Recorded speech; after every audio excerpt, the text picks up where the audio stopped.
warahmatullahi wabarakatuh. Selamat datang di podcast Ruang Radio. Di episode kali ini kita kedatangan pakar-pakar muda yang akan membedah dunia pendidikan. Nah, kali ini kita kedatangan kakak-kakak yang cantik ini nih guys. Yang pertama ada siapa kak? Bella Astriana. Halo, aku Elisantiani. Halo, Olivia Nufalifah. Dan aku Amanda Octavia. Nah, di sini kita akan membedah tentang komunikasi yang ada di pendidikan nih. Karena kemarin kakak-kakak ini sudah berkunjung ya kak ke sekolah ya kak. Nah, di sini mungkin ada beberapa yang akan saya tanyakan ya kak mengenai dunia pendidikan atau mengenai permasalahan yang ada di sekolah yang kakak datang. Bagaimana sih kak guru menjalankan peran sebagai komunikator di dalam kelasnya? Nah, oke, baik. Secara umum, guru-guru yang kami amati memiliki kompetensi komunikasi yang sangat adaptif. Mereka itu mampu menyederhanakan materi yang kompleks itu bisa menjadi bahasa-bahasa yang mudah dipahami oleh para siswa tersebut di sekolah dasar tersebut.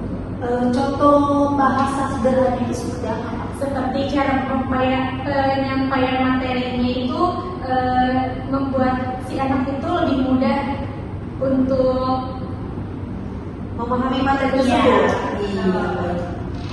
Mungkin ada hambatannya kak di Nah, ada hambatannya juga pada channel atau saluran komunikasi di sekolah yang kami observasi tersebut. Keterbatasan infrastruktur membuat guru sulit menggunakan media pembelajaran digital atau alat peraga visual atau variatif. Akibatnya jadi apa sih kak? Nah, akibatnya penyampaian pesan hanya mengandalkan metode verbal yang terkadang kurang menarik bagi siswa. Jadi karena kekurangan media pembelajaran, jadi siswa itu kurang menarik untuk belajar ya. Karena kan di zaman sekarang itu era digital itu sangat berkembang ya, jadinya siswa juga menjadi kurang menarik karena tidak diberikan dengan teknologi di zaman sekarang. Iya, benar sekali kak. Lalu bagaimana sih dengan siswanya? Apakah mereka sudah menjadi subjek aktif dalam pembelajaran? Nah, sejauh ini yang kita observasi, siswa menunjukkan tingkat kepatuhan yang tinggi namun cenderung menjadi pendengar pasif. Kami mengamati adanya hambatan internal di mana mereka kurang berani untuk mengkritis atau bertanya mengenai kesulitan belajar yang mereka alami. Lalu apa kak yang harus dilakukan? Jadi ini dapat menunjukkan adanya budaya komunikasi atau komunikasi yang satu arah yang dapat memekaskan. Padahal untuk belajar berpikir kritis, siswa perlu merasa aman untuk menjadi mitra dialogis dalam pembelajaran. Oh jadi di saat itu siswanya tuh kayak kurang aktif untuk bertanya. Mungkin dia malu atau segan atau apa itu kan? Mungkin ada yang Itu bisa jadi kayak dipengaruhi kurangnya media pembelajarannya, karena kan di sekolah tersebut juga hambatannya termasuk tadi. Media pembelajarannya yang kurang ya kak media pembelajaran. Karena kan terbatas. ya terbatas, karena kan tidak semuanya setiap hari itu menggunakan media pembelajaran. Iya, benar sekali. Mungkin bagaimana sih saya pengen tahu nih hubungan pihak sekolah sama orang tua. Pasti dong ada hambatan atau apalah masalah-masalah gitu ya. Saya pengen tahu nih kak. pada saat kami ke sekolah tersebut, kami menemukan sebuah paradigma tanggung jawab secara prosedural dan administratif. Komunikasi antara guru dan orang tua di sekolah-sekolah tersebut sangat harmonis dan responsif, terutama melalui platform pesan instan. Kalau di WA itu orang tua tuh sangat respon ya kak. Tapi pernah ada nggak sih kayak kunjungan gitu orang tua ke sekolah kayak rapat buat apalah gitu? Tentunya ada, karena secara emosional itu kayak antara komunikasi orang tua dengan guru itu terjalin dengan baik, misalnya di WhatsApp atau platform pesan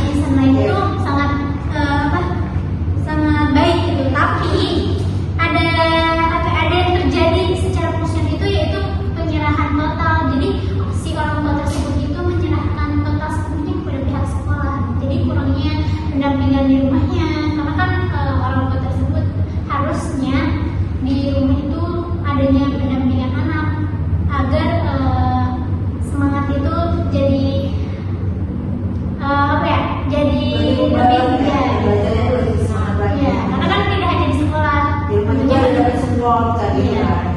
Nah di sini kan orang tua tuh menyerahkan contoh ya ke sekolah.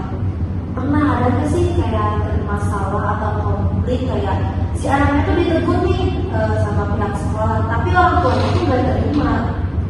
Kalau di yang tempat kami observasi itu nggak ada ya, karena sekolah tersebut itu berada di perkampungan atau desa. Iya, kalau Jadinya, ya jadinya tuh si orang tua tuh menerima saja. Menyerahkan ke sekolah. Iya, jadi menerima saja masalah orang tuanya. Nah, itu karena hal itu, jadinya si orang tua tersebut tuh sangat menyerahkan total. iya, jadi dampaknya kontrol belajarnya kurang ya. Iya. Dari pihak orang tua. Dan terakhir nih Kak, bagaimana hubungan antar guru? Apakah itu bisa menjadi kunci perbaikan? Iya, tentunya itu bisa menjadi kunci ya, karena soliditas internal di sekolah yang kami observasi tersebut itu sangat terjaga melalui wadah seperti adanya komunitas belajar. Gitu.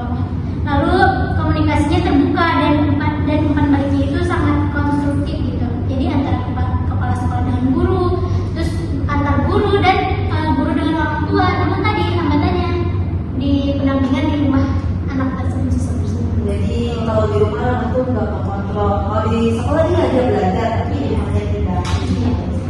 Luar biasa ya teman-teman. Jadi tantangan adalah bagaimana membawa soliditas internal untuk merangkul orang tua dan memberdayakan siswa agar lebih berani bersuara. Terima kasih nih untuk teman-teman yang sudah observasi dan turun langsung ke sekolah. Jadi kita tahu nih hambatan atau masalah yang ada di sekolah itu, kita tahu tadi hambatannya adalah peran orang tua dan untuk siswa bersuara dalam hal belajar ya kayak. Iya, karena itu juga kan terjadi karena tadi yang pendampingan di rumahnya kurang. Jadi itu hambatan yang ada di sekolah yang kami observasi. Mungkin episode kali ini sampai di sini. Nanti kita sampai bertemu lagi di episode selanjutnya di podcast Ruang Riau. Sekian, terima kasih. Wassalamualaikum warahmatullahi wabarakatuh.